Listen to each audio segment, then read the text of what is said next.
The issue around content rights and content licensing affects so much of what we do as an industry. And so we've put together a panel of folks who really deal with aspects of content licensing throughout the ecosystem. As we look at Parks Associates and in our research, what we see in terms of multi-screen consumption, we ask consumers in the US on different platforms, are they watching more, the same amount, or less content now than they watched a year ago? And what we're seeing on tablets, that line in the middle, that's 50%. So half of tablet owners say that they're watching more content today on a tablet than they watched a year ago. And it shows a third of mobile phone users are watching more, a little bit more of computer. TV is the only one where it's balanced, really. So really across the board for multi-screen services, we're seeing more content. And a question we often get is, well, are they watching YouTube? What are they watching on these platforms? And interestingly, it's not just YouTube.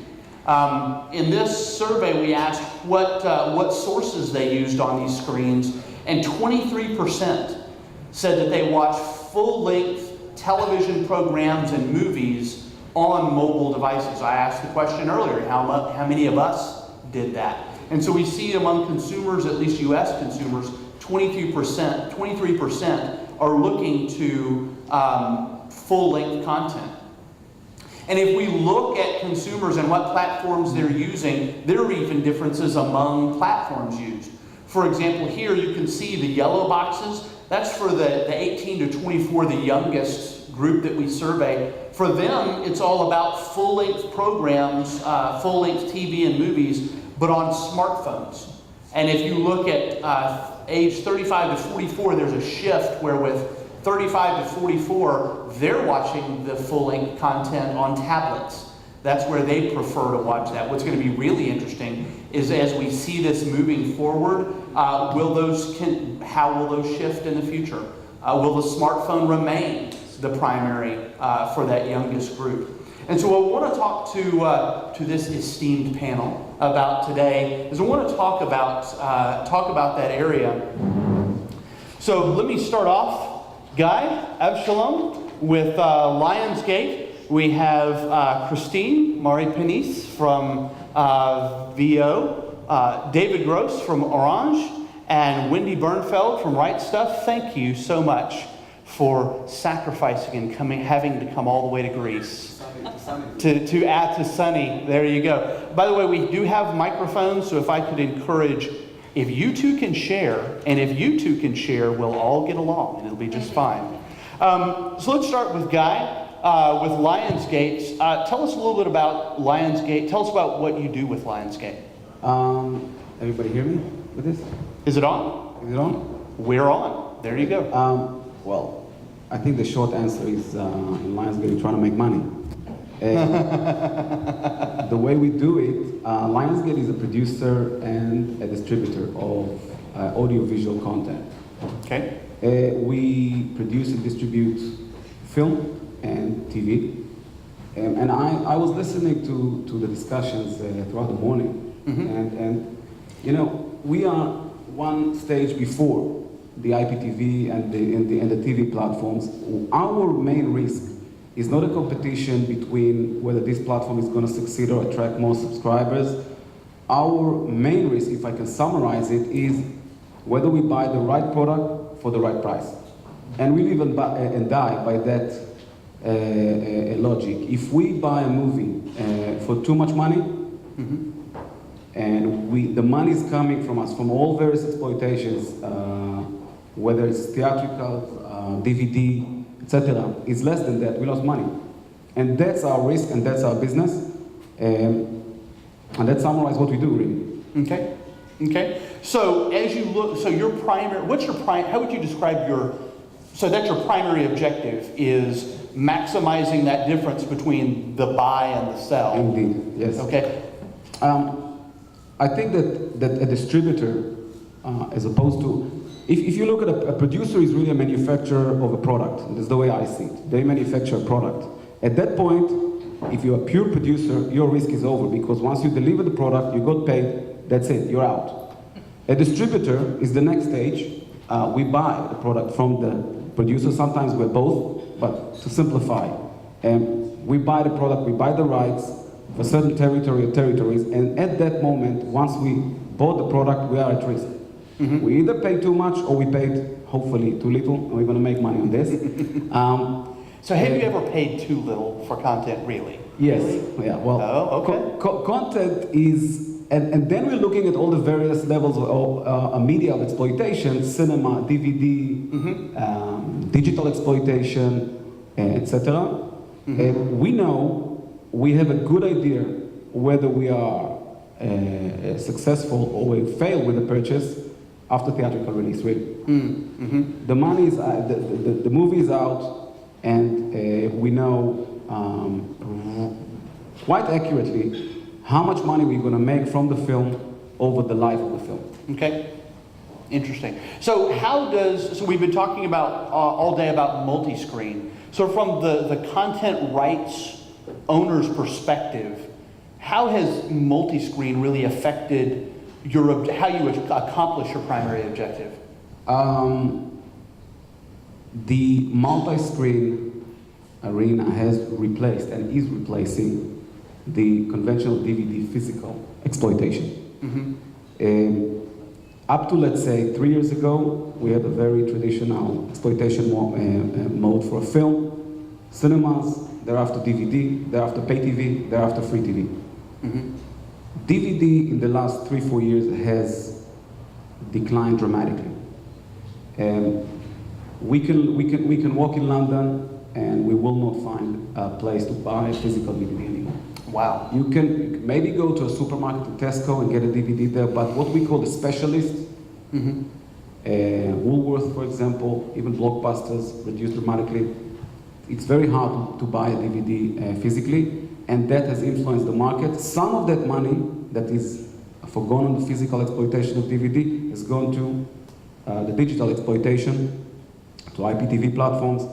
Some of the money has gone to Netflix. Some of that money is now being consumed on transactional models like Blinkbox, like Ace-Tracks. We will have a decline in overall revenue in that aspect. And that's the main change that the digital exploitation of movies has introduced to the film market.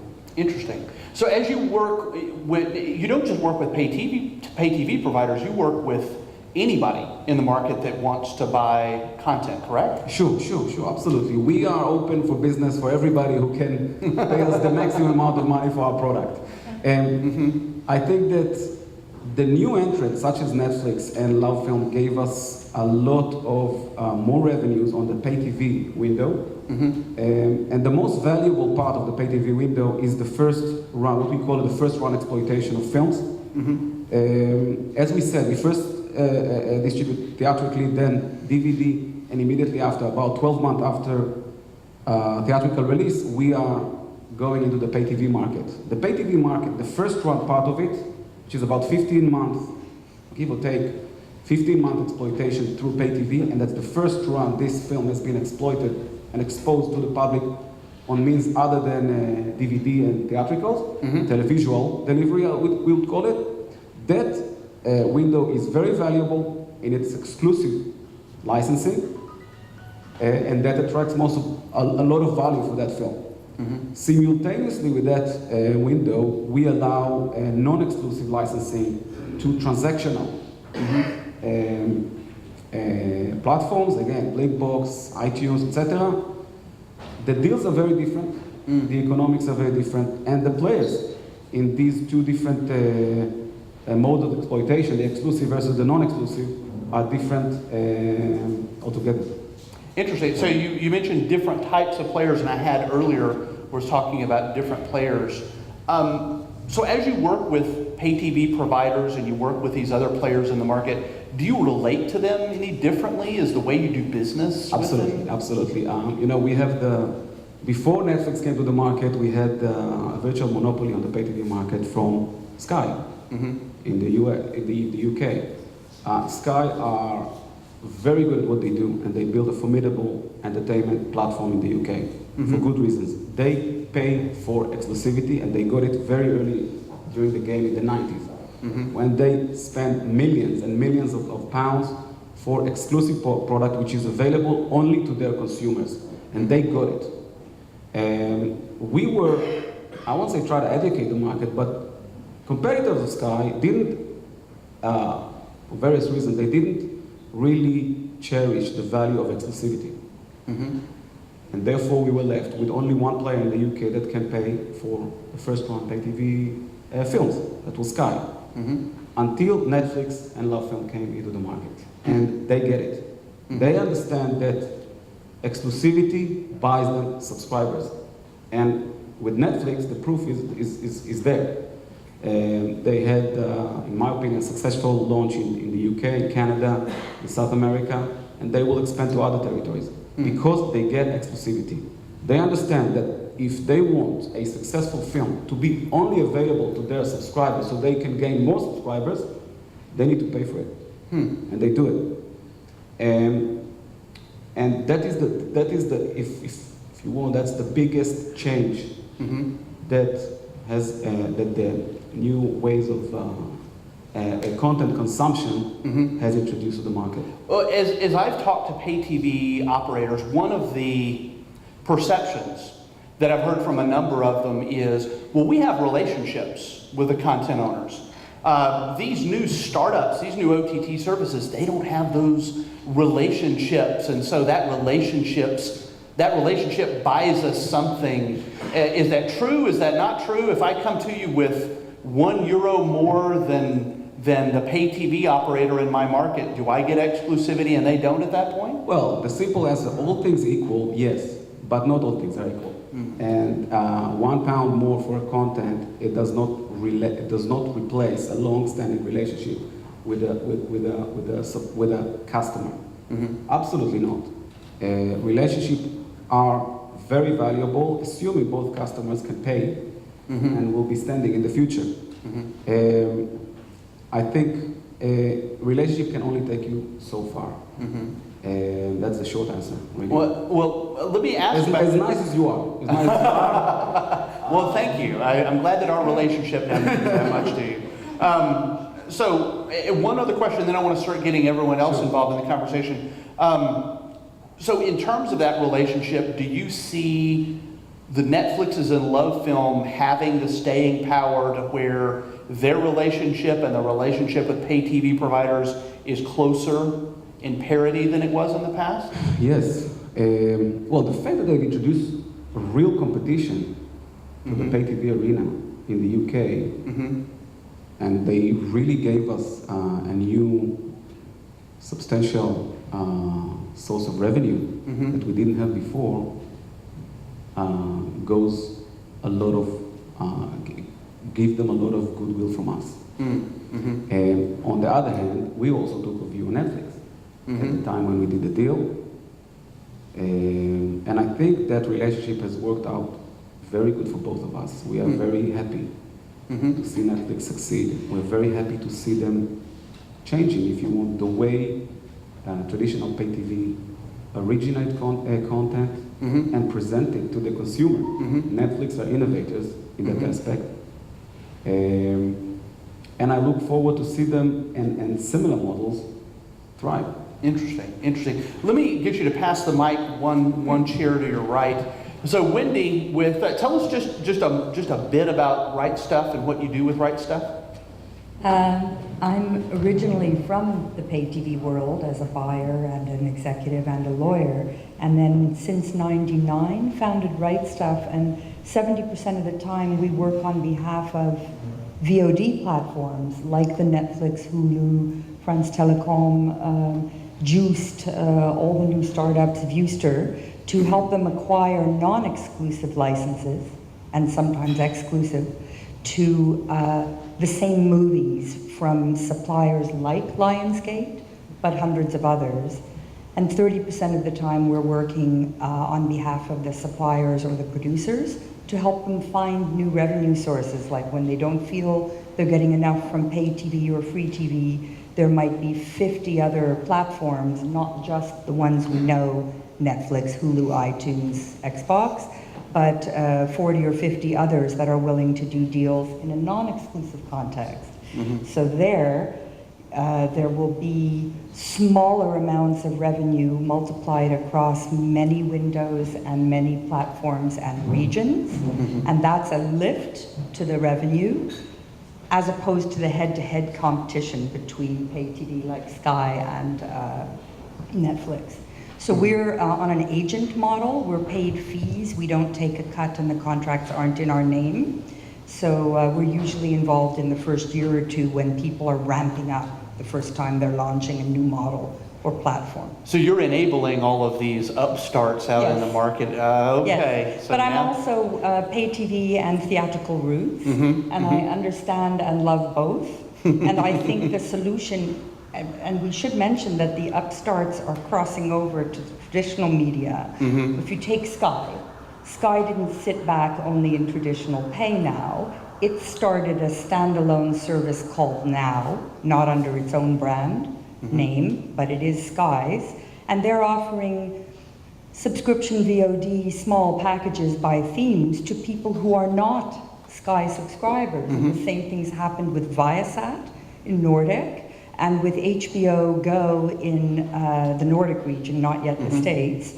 So you're starting to see that it's crossing over both ways. The traditional players are realizing they have to engage with the people who are not their subs or the people who have cut the cord. And so it's a kind of a two-way street. And Netflix, which began non-exclusively, non-threateningly in a later window, is now head-to-head competing for first pay and also producing as if it's a normal broadcaster.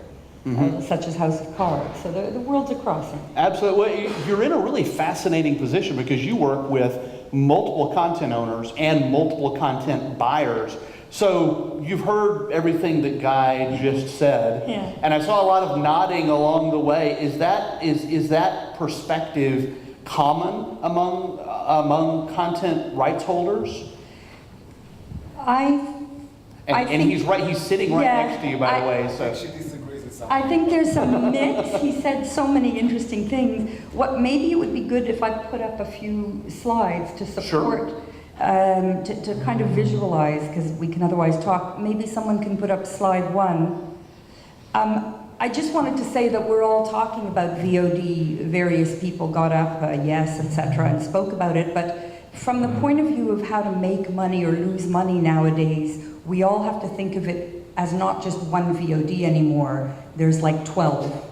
And so the pay-per-view or the transactional VOD, I give some examples up there, like Pathé and Cineplex and Viewster, iTunes, not just the ones you know, but there are hundreds in that first window, kind of like video rental. And then the subscription model is either at the same time, like Guy of pay TV, or it's right after, like a second window library pay TV. So often most Lionsgate types who are not Lionsgate will license first to Sky and then to Netflix. So they will do different types of programs on different platforms. And I give some examples of the subscription sector, both traditional like HBO and Canal+, but also the Netflix and Love Films types. The TV Everywhere that we're talking about here, the thrust of today, falls into a gray area because often you guys want TV Everywhere as part of your exclusive pay TV, but then sometimes it bumps up against people doing deals with those other platforms or windows. So it's just interesting to be aware of that they're not all the same. And finally, something that started and failed a few years ago, but now is absolutely a commercial business model, is AdVOD, ad-supported VOD, where it's free to the customer and supported with ads. And that's kind of the oldest library, or stuff that is never bought in first window because it's too niche, like horror or art house or things like that. And there are many services, not just YouTube, but Viewster, Blinks. There's a number of services that will license content, buy it, non-exclusively, and then give you shares of the ad revenue. So one film, one Lionsgate film, can go through, if he's not doing these exclusive deals, can go through all these other windows and platforms globally. However, when a Netflix cuts a check, that's huge. They'll just, of course, skip all of these other options. Interesting. So that would be my take, and I think it's complicated further, but also enhanced further by all the different devices. Yeah. I want to bring some others into the conversation as well. So if you could put back up the slide with everyone's name and face so that everyone can see all of that. And oh yes, we have so much content for you all to look at.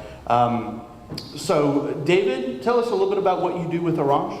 I'm with the content division, the new growth activities of Orange, General Counsel and Company Secretary. It means that basically I help people to source content, to ascertain the feasibility of new services, new business models. And on top of it, as you know, France is closer to the Soviet Union than to the United States when it comes to the way the regulatory affairs are being conducted in relation with culture. There are tremendous changes that are being evaluated at the right time, at the time being. For example, all that goes with the windows releasing from theatrical to free TV is being questioned right now, and we are trying to ascertain if there is a way to do SVOD with fresh products. It's quite complicated. We're also, of course, a telco. That's the core business of France Telecom, and we don't want to be just limited to a bike pusher role. We want to climb up the ladder to conduct partnership with content providers and VOD, SVOD platforms. We also are the main VOD platform in France, and for a historical reason, we also added 5 pay TV channels in France, and the rest of the world, especially in Europe, but elsewhere as well. We try to use and leverage all our networks. For example, we can be triple play or quadruple play player, and when we're only a mobile operator, we try to do OTT with content. That's basically where we stand. So it's a bit complicated because we have to identify exactly where the market forces are, what are the trends, and who are the natural players to play with. I think looking at this space, there's nothing about it that's not complicated at the end of the day. So now we have the content rights holder, and you can probably see now why we have Wendy sitting between you two. So you can play referee. That's the right thing. Yeah, we're producer as well, but that's that's true. That's true. Now, for you, other than the pain of actually writing the check for content, what other challenges? What's the most difficult part of licensing negotiations? So, whenever you call Guy, what's the most difficult part of that? Well, I think there is, of course, the commercial marketing side of things to understand exactly where we do stand, what kind of services we want to launch, to operate, is it exclusive, etc. But I won't go into that because you all know about it. I think that as there are many people dealing with security, content protection in the audience, I want to stress that sometimes you believe that you cut a deal because you addressed the financial side of the deal, that you may believe that you have identified the rights that are to be licensed, the device that are to be authorized, the transmission means that are going to be okayed by the content holder. But at the end of the day, you believe that the technical and security schedule that may be as big as a phone book, are just for technical people to play with. Yeah, you had mentioned earlier, whenever we were talking, that out of the content rights agreement, that the security side of that is like 30, 40 pages or something? It can be even more, but it's not the number of pages, it is what is hidden. Once a law professor told me, when you want to sound clever, just speak Latin and says, for example, in cauda venenum, the venom is in the tail of the beast.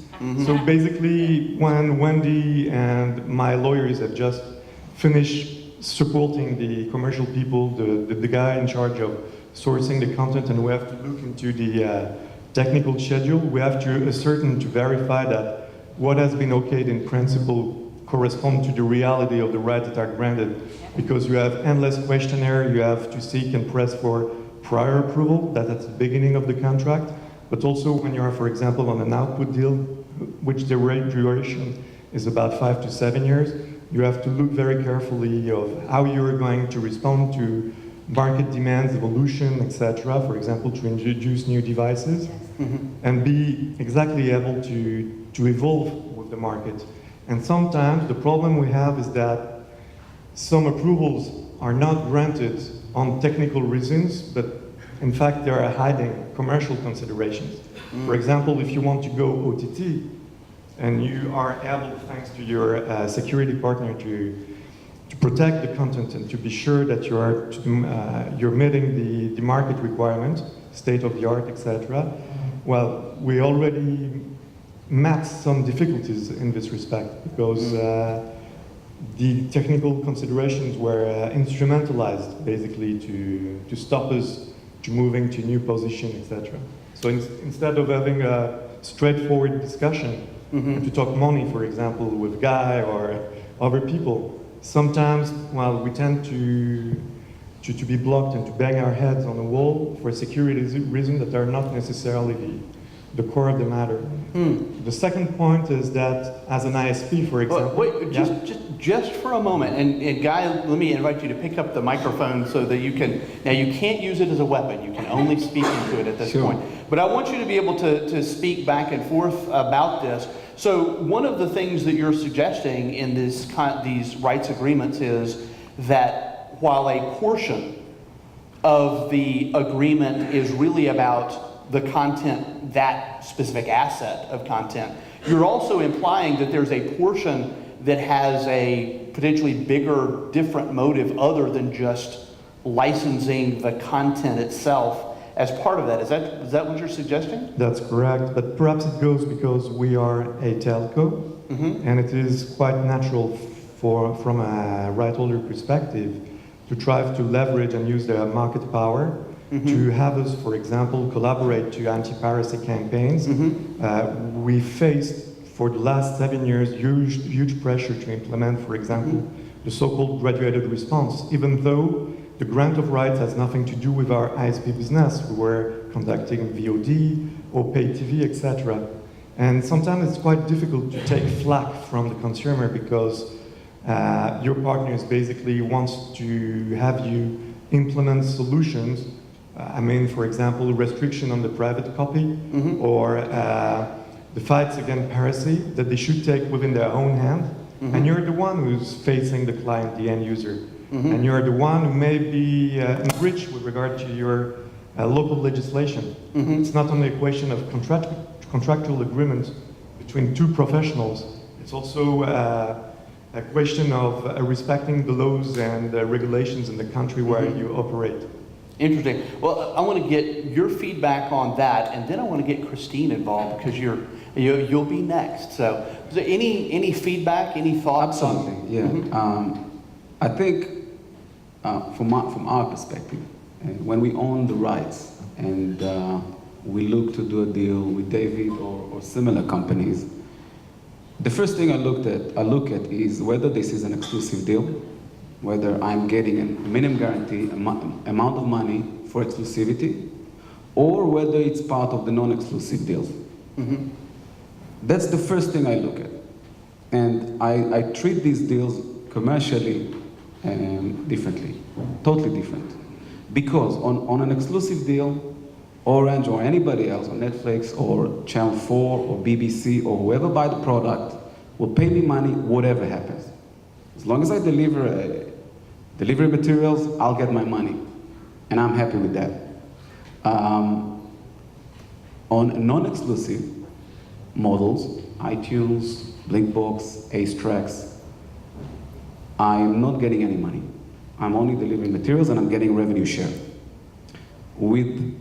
Therefore, I am interested how these platforms are exploiting our product and how good the marketing and image in the market to attract more users, because more money for them means more money for me through the revenue share.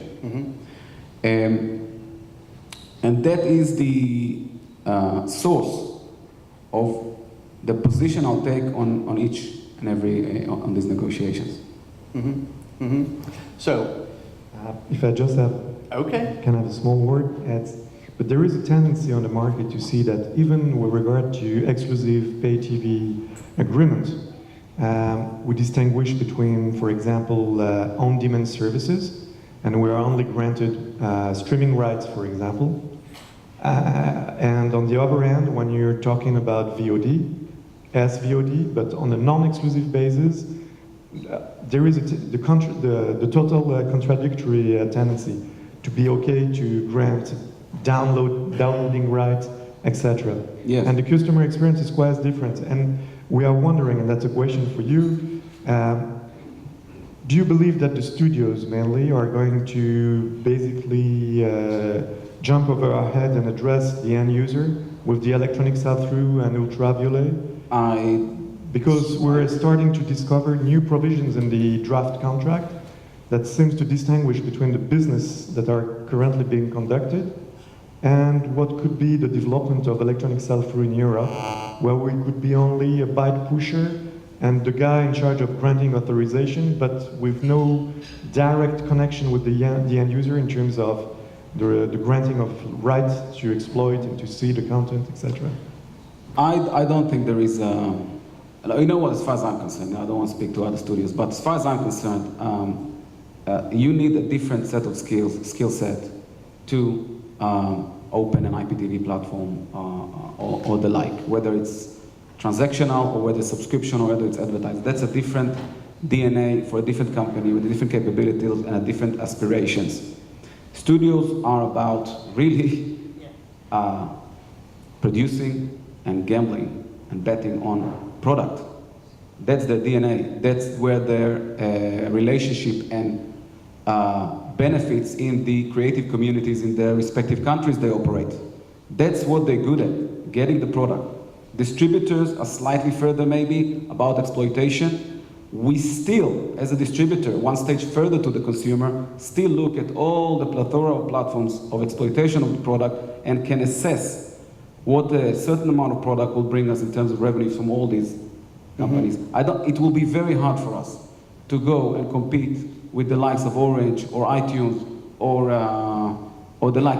It will be, that's not our set skill. And you know, I did a small deal with Domino's, which we gave our movies to Domino's in the UK. It's just an idea I had. It's a nice deal, it's a small deal. I tell you, that's not what I'm gonna invest my time and energy in expanding. Interesting. Well, we're going to continue this because it's interesting, but I want to get Christine involved in the conversation as well. Christine, tell us a little bit about what you do with VO. With VO, so I'm the general counsel of VO. Well, I'm not going to say since how many years, but since quite a long time. And so I'm in charge of all legal matters, and these matters for us are many contracts with the operators, decoder boxes, and we cover the whole chain. And I'm also in charge of industrial property. We do not communicate very much on that, but we also have a very nice patent portfolio. And the last part of my activity is anti-piracy, meaning that we are going to talk of anti-piracy, obviously, and so I'm trying also to make a lot of lobbying, and I'm vice presiding a European association fighting piracy. Interesting. So as you can see, I'm on stage with a number of attorneys, and so I feel a little bit like a lion tamer with the chair trying to keep everybody back. So Christine, we've talked about licensing, and I think a lot of us have assumed that licensing really affects the operators, the buyers, and the sellers in the whole process. But what about from the vendor's perspective? How does licensing affect a technology vendor? Well, it does affect it, and especially with the emergence of the new models. You know, in the early days, it was easy, or what we consider now easy. You had the head end, you had the smart card, you had the decoder. So seen from the side of the CAS supplier, that was all. So all you needed to do is to sort out the head end, to license your technology, to license your technology also to the box manufacturer. You had to supply the smart cards, manage, have services for rights management, and that was it. Now we are in a very different world, as we have heard this morning. First, you're no more talking of only one box, you're talking of a household. Household means 4 or 5 devices related to that and interacting. The notion of subscriber is different as well. I mean, this is no more the old days of the regular subscriber to the bouquet, and you know, you just had to manage that. If you see all the various offers, you see that the landscape has changed. For instance, look at Canal. They have 2 sorts of subscriber. They have to their bouquet, but you can also benefit from OTT services, and just for a couple of euros per month, just be an OTT subscriber. And even for the programs, look at Biscay, for instance. They have their program is called Pay As You Go. Yeah, so they have developed this option, which is that you can benefit from their day pass. So during 24 hours, you can get access to, I think this is mostly their sport events. So that's about the actors that have changed, the various pieces of the chain, and then the models are different. We've been talking this morning of recommendation engine, for instance, that Yes is using. And François has also mentioned, and it will be demonstrated later on, our enrichment engine, TIP. Now it means also establishing all these relationships with the metadata providers. So this is all the sort of new development that we have to put in place, make sure that all these technologies interact, of course both in pay-per-view but also in real time. And then, having said that, we have not been talking of monetization, but we know that various models have to be put in place, so nothing is frozen in the model. Sure. Can you elaborate a little bit more on that monetization side? Well, not so much on our side, because actually we depend very much also on what the operator wants to propose as monetization. But it means that we will have to put the technologies behind that.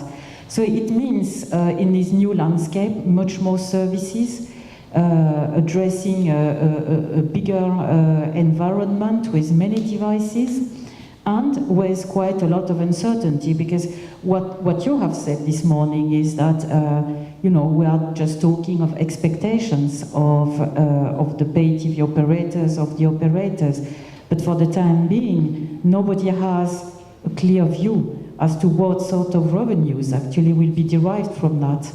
But still you have to set up a business model, yeah, and you have to get paid for that. And what we have seen is that this is new as well. Recently, and this is true from our operators in Europe, but this is even more true from the operators in emerging countries, then they ask you to deal on a revenue sharing basis. Meaning that you will make your money when they will make your money. But at the same time, you have also to deliver the services. So we see that this is a very new technical and financial model for us. Interesting. So talk to you mentioned security, and we had started to get into security and the whole issue about security and content. So from the vendor perspective, what's the impact of licensing on the security? Because VO, you've been involved in security for that's a big part of your business. So how does the licensing play into the security side? This is yes, as you said, this is not a new business. I mean, when we sell content protection technologies, it means effectively taking care of piracy and anti-piracy. This is not new, but then again, the landscape will be different because in the early days, with the CAS model, that was a closed world. So this was a world to be played between, again, the operator with the headends, the boxes, smart cards, and so few actors, and the operator could more or less control the network, and you could add more security, for instance, additional hardware security in the boxes, so the so-called trusted boxes and so forth. So that was quite a closed network. Now this is very different because we are talking OTT, so meaning a world that is open, that is using the cloud, and the set-top box can be less controlled because they will be open to many new services. And we are just talking set-top box, but there will be other devices interacting. And then our challenge will be to continue in that open environment to maintain security. So we won't change our methods. What will remain, for instance, is that we shall continue to survey the networks, to conduct our investigations. You know, we shall continue, of course, to infiltrate certain networks, to identify the sources, to be able to suspend services and so forth. We have also security measures that we are deploying with many operators. And you know that these are these methods that fight, for instance, what is, for the time being, the worst case of piracy. I mean, the control word sharing, yes. And so we produce what we say countermeasures. We have patented many of these methods. We do not communicate on that, and these methods are now being used also by many of our competitors.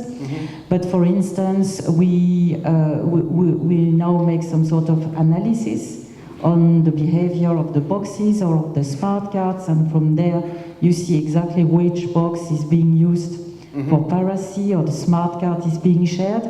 So that's the sort of measures that we shall be able to continue to deploy, of course. What will change is certainly the way we shall deploy that, because, well, first we will have to deploy much more in real time. For the time being, we use them depending on the willingness of the operator for certain events, like sport events. Now it will be much more in real time. And then we will have also to address, as we said, various devices. And the network's environment will be different. And when I'm talking network environment, I'm talking of our environment, but also on the environment of the illegitimate content providers. So it sounds like that it's pretty complex, regardless of whether you're talking any part of that. Let me, I'm going to throw out a question. Think about this question, and then I'm going to open it up to the audience and see if the audience has a question or two for the content people. But the question I was going to ask, advice. So if you were going to, either for content owners, what you wish they knew or what advice you'd like to give them, or for content buyers, so you can give advice either way. Think about what's the best piece of advice or the best piece of information that you wish that they knew about your business or about each other's business. Think on that, and let me go ahead and open it up to the audience. Anyone want to grill the content industry and the content people within the industry? Yes. Hi, Olivier Doctor from Orange. I have a question for Guy. Following the fall of DVD sales, as you described, we are experiencing a lot of pressure from content providers who are transferring some rights from transactional VOD to EST. And I would like to know what is your position as Lionsgate on that, and can you explain why you're doing that? And I have a second question actually regarding ultraviolet. So far we've seen it as still a bit immature standard. Can you explain what is the real ambition for content providers behind ultraviolet and how you see it developed? Well, let's start with question one, which was about the transfer, moving to electronic sell-through rights, correct? Yeah, exactly. Well, we have content owners who are starting to shift and create a new window for EST several weeks ahead of transactional VOD. We have some rights from VOD that are closed and exclusively available on EST and so on. So, Which territory is it? France. France. It all comes down, if we take one step to earlier periods, when I mentioned the DVD business. The DVD business was a substantial amount of our revenues. It's gone now. It's rapidly deteriorating. In the DVD business, we had two models, rental and sell-through. Rental is Blockbuster, sell-through is you buy. Within this, the vision is that the big money was on sell-through. If you remember a few years ago, 10 years ago, you could buy a DVD £19 in the UK. It's a lot of money, even then. Today, prices have gone down still. The electronic, the transactional physical, the sell-through physical is big money. Now, the transactional digital business is a mirror image of the physical business. You got rental, transactional video on demand rental, you get it, you stream the movie for 48 hours, then it expires, that's equivalent to the rental model, and you got the sell-through, the electronic sell-through, when you own a file, digital file in perpetuity, and the prices try to mirror the prices of the physical world. And even though now the cost to you is different, the cost profile for physical versus digital is different. So. I think, look, to be honest, the cost of delivering this file is not our problem. What we care is about the revenues that come. If we sell electronic sell-through at £8 or even more to the consumer, we get £8, £7, £8, £9, depending on how recent the film is. Whereas we get a revenue split on £2.5, £3.5 for rental. That's a big difference. And to your point, there is a pressure to increase and to encourage people to consume electronic sell-through in order to simply make more money. We cannot sustain our model outside of the bargain, but outside of this risk if we only have transactional. If let's say we will not have any more physical sell-through and we will not have electronic sell-through, and we only rely on transactional video on demand, you will see less film made. Companies will be dramatically influenced by it. Therefore, there is a strong pressure from content owners to promote and elevate and push the electronic sell-through model. And that jumps into your second question, which is the ultraviolet concept. And that concept, in essence, is to allow, I think, it is to enable consumers to own digital files of films in the cloud, so they can access it whenever they want, and from any device they want, as simple as possible, eventually to push the electronic sell-through model. You don't need ultraviolet if you're only renting a movie digitally for 48 hours, it expires, you don't care about it. But if you are being said as a consumer, look, you need to pay £9, you need to be stored somewhere you can always access it all your life, like you would have done in a DVD. If you had a DVD for you, you paid £9 for it. And that is the importance of ultraviolet, this kind of, if you want, initiative to try to really support the electronic sell-through market. And from the evidence we see now, and each one of us can think for himself, we don't have the tangibility anymore of owning a product, which we all care about. We all really want to feel the product. So now you're being asked as a consumer to pay £9, £7, £10 for something you're never going to be able to hold or show your friends or sell or give as a present, really. So the ultraviolet is some kind of compensation. At least you're going to have it in the cloud. It's going to give you some more value. And this commercial need is in the essence of all the push that you experience on EST. Interesting. Since we're actually getting dangerously close to lunchtime, and it's. I want to be able to get to my question that I had proposed earlier. So, David, your thoughts, if you were going to pass along advice, let's start with you, and then anyone else who wants to hop in with advice they would pass along. What advice would you pass, or what do you wish that others knew about your business?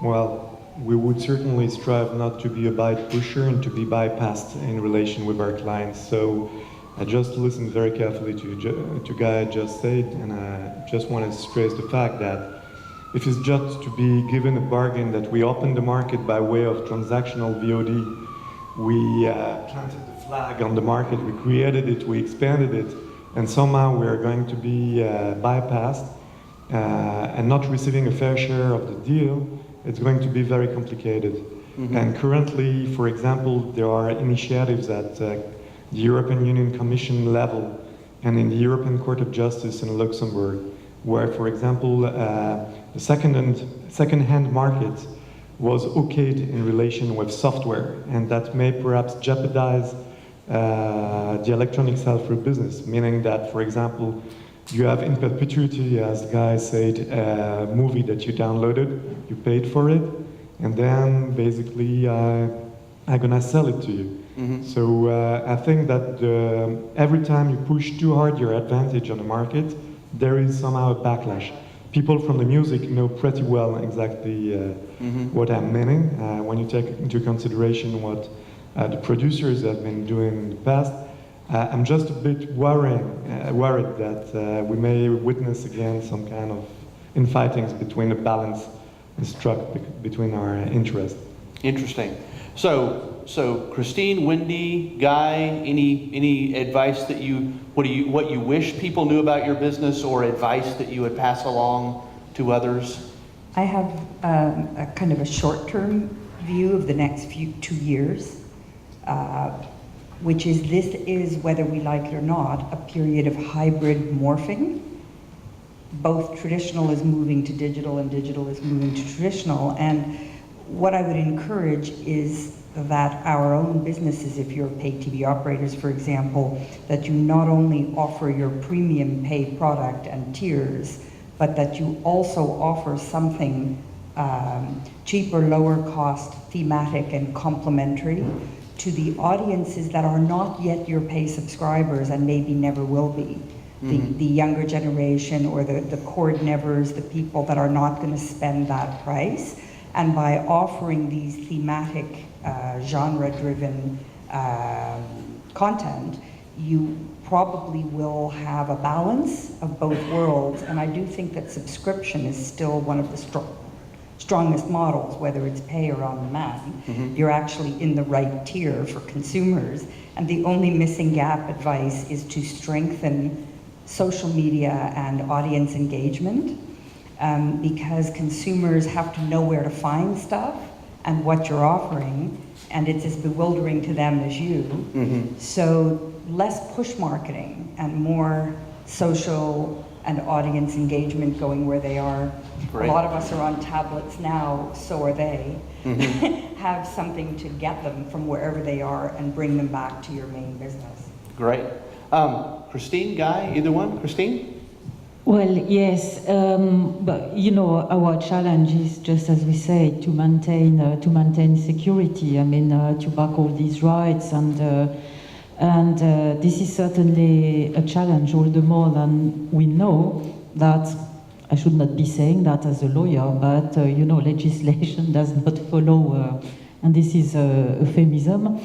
If you see, for instance, the number of years that it has taken to Brussels to come with a proper directive on conditional access, yeah, and now it's at least 6 years that they're thinking whether or not they should revisit it and renew it. And now you explain that we have jumped to this OTT world, and so this is also a new challenge for them. So this is also something that we have to take into consideration and just share with all the partners of this world that the awareness is not very high in certain jurisdiction and for the law system, and that it will also be a difficulty because our challenge is to provide security, but we also need at some stage to be backed by courts, by legislation, and this is not always the case for the time being. So. Yeah, great point.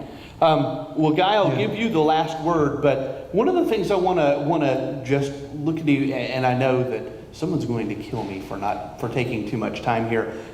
You guys actually work together occasionally, right? It's not like you get out and have fist fights in the parking lot over this, do you? I mean, there's kind of a love-hate, a little friendship but rivalry kind of tension here, yes? I don't feel like this.